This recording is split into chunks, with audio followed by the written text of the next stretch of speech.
موضع ویرڑ تھالکوٹ سلطان کی رہائشہ مصباح دختر محمد قیصر خان دستی بلوچ نے میڈیا سے گفتگو کرتے ہوئے کہا، عمران دستی نامی شخص نے اپنے ساتھیوں سمیت اسلحہ کے زور پر رات کی تاریکی سے مجھے اغوا کر کے ایک نامعلوم جگہ پر لے گئے اور زیادتی کا نشانہ بناتے رہے۔ دوسرے دن ان کے چنگل سے موقع پا کر گھر پہنچی تو انصاف کے لیے تھانہ کوٹ سلطان گئی۔ تھانہ کوٹ سلطان پولیس نے مقدمہ تو درج کر لیا مگر انصاف کیا ملا، بتائے گی متاثرہ خاتون اور اس کے والد۔ تھانے تے گئی، ایس پی کو گئی، ڈی ایس پی کو گئی، کوئی کاروائی میرے نہیں کی تھی۔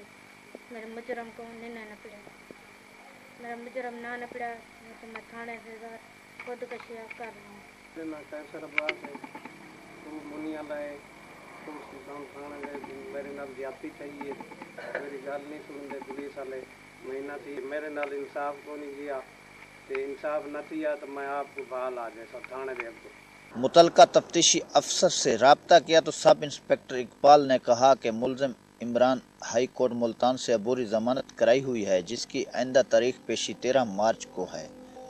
مصباح بی بی اور اس کے والدین نے احتجاج کرتے ہوئے کہا، اگر مجھے انصاف نہ ملا تو تھانہ کوٹ سلطان کے سامنے خود سوزی کرنے پر مجبور ہو جاؤں گی۔